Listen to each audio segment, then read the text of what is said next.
Hi all, this is Steph Giordano with Human Services Research Institute, or HSRI. This is the fourth of 5 training modules for the 2017-18 Adult In-Person Survey Data Collection Cycle. As a reminder, this is a refresher training, so it is only for those of you who have completed a full training and are returning surveyors this year. Some protocol for administering Section 2 of the Adult In-Person Survey. We always want you to attempt to complete Section 2 with the individual who was responding to Section 1 whenever possible. However, we do allow for proxy respondents to answer questions in Section 2 if needed. Proxies do have to be somebody who knows the person really well. Typically, this would be a family member, sometimes a friend or staff person. We only do not allow for this to be case managers in order to avoid any kind of conflict of interest here. We have a respondent box for each question in Section 2, so we want for each of these questions to record who answers the question. If a proxy and the individual are answering a question together, you can code that the individual answered, since the respondent box will only allow for one person to be checked off here. If the proxy and an individual disagree on the answer to a question, we want you to do some follow-up to attempt to get a consensus or determine the correct answer. If you're unable to make this determination, you would code that question as 99 don't know response.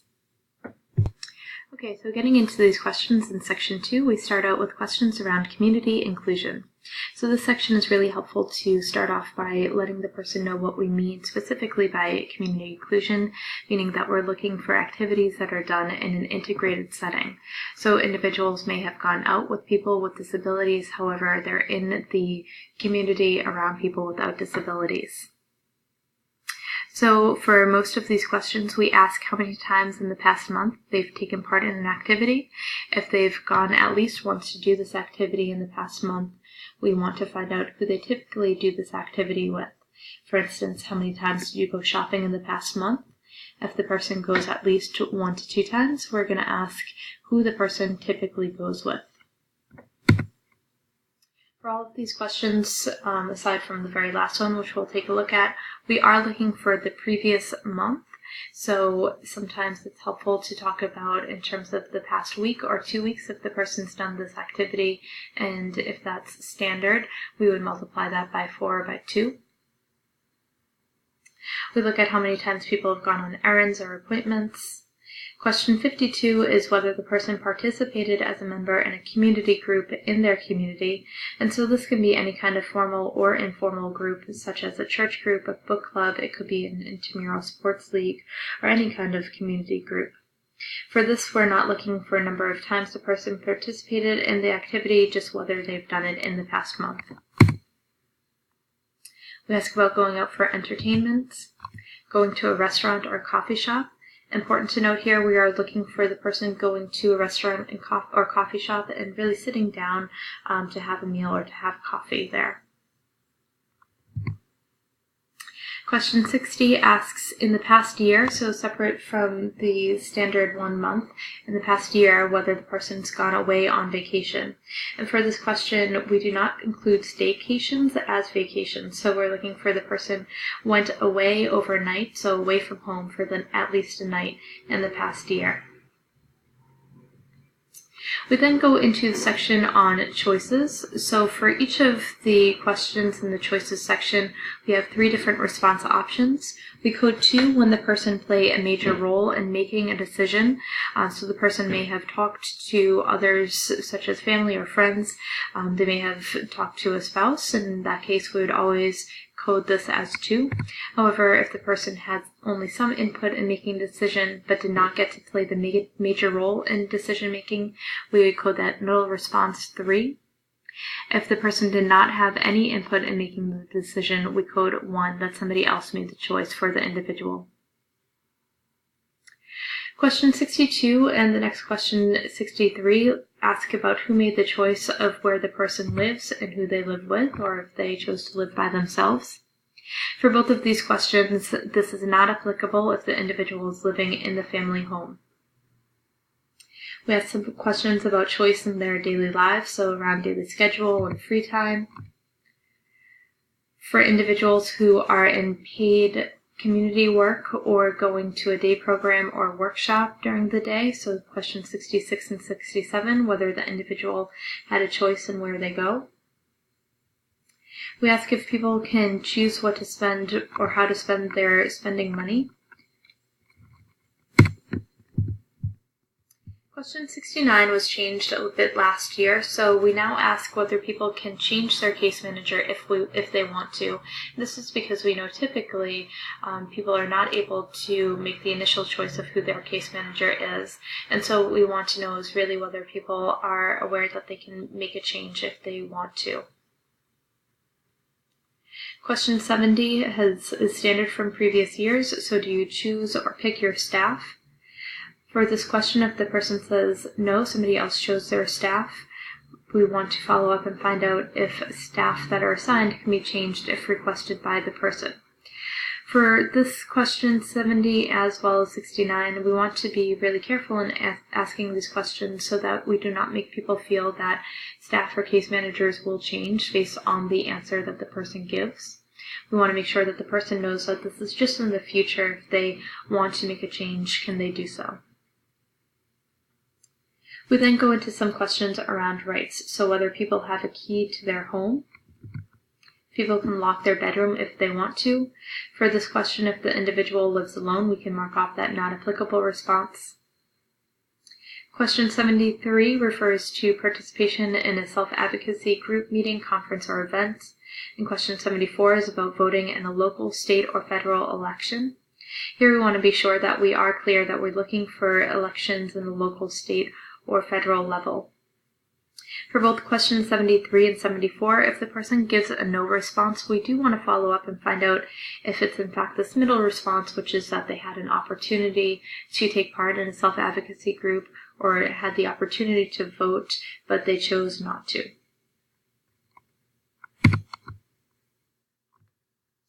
We then have these questions around access to needed services and supports.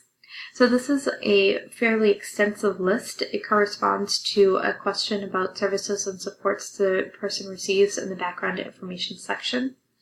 We do know that it is a long list and can take some time to make sure that people understand what's being asked here, but we do want you to take the time to really go through this and find out whether people need any of the additional services listed below. It may be that a person is receiving one of these services but would like more of them, and in that case we would check off that the person is responding that they need this additional service.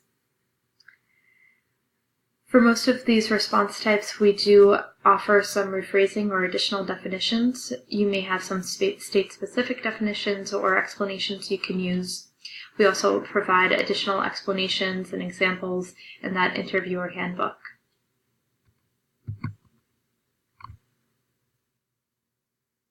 We then go into questions around health and wellness. So overall, how would people describe their health? This again is a spot where you are able to read off the response options that are given here. The next couple of questions are around exercise and physical activity. So these have changed slightly from previous years to be in line with recommended physical activities or level of physical activity.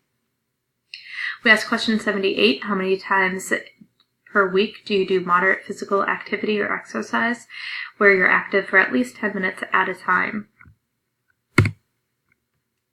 Separately, we want to know how many times a week the person takes part in physical activity or exercise that makes their muscles in their arms, legs, back, and or chest work hard. So things like lifting weights, doing push-ups, possibly manual labor, or physical therapy.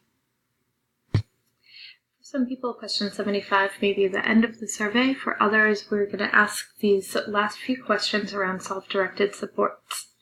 So we would refer to questions in the pre-survey number 10 and background information question 58 to determine whether the person is using self-directed supports and whether the next couple of questions would be asked.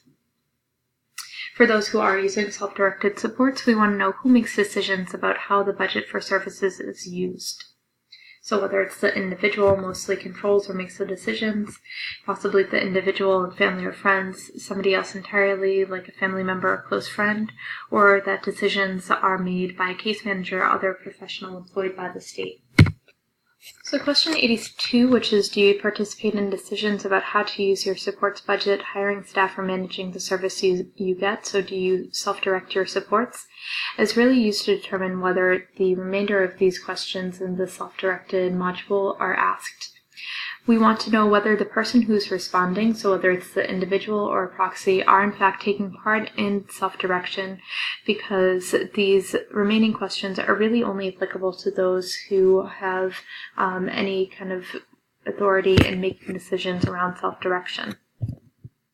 If individuals who are answering do not take part in doing any of the self-direction, so they don't make any decisions around how budget for services is used, we're going to conclude this section or the survey completely and thank the person for their time. Otherwise, we're going to move on to question 83, which is whether people hire and manage their staff, whether people can change their budget if they need to.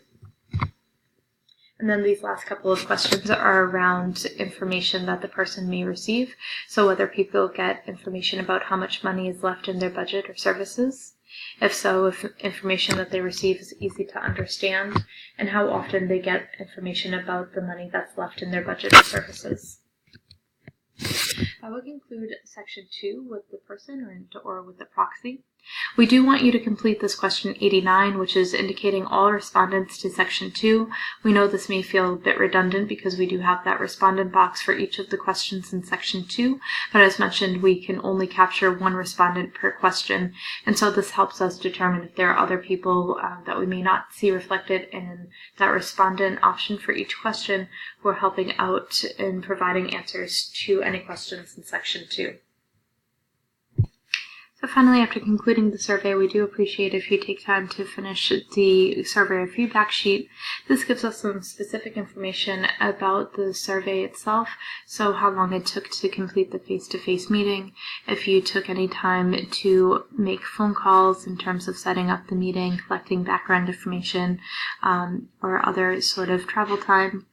Question 3 is around any questions that may have been problematic, and what we're looking for here are questions that you may have found difficult to ask or to have answered. Perhaps there are some response options that didn't quite seem to fit with what was being asked. Maybe you have suggestions for how to rephrase a question or something that seems missing to you. We also ask what language the survey was conducted in, where the survey was held, what your relationship or job title is in terms of your relationship to the state agency, whether you knew the individual before the survey meeting took place, and how many surveyors were present at the meeting. We want to know the date of the survey, how it was administered, so whether you used the paper survey, if you used a Wi-Fi connected device, or some other means of collecting this information. And finally, if the person responded to all or part of the survey, we want to know how she communicated with the survey, so whether the person answered independently, they needed some assistance, or used alternative means of communication. That takes us to the end of section 2 and to the end of the survey itself. The final module is going to take a look at some best practices for administering the survey. Thank you all for listening.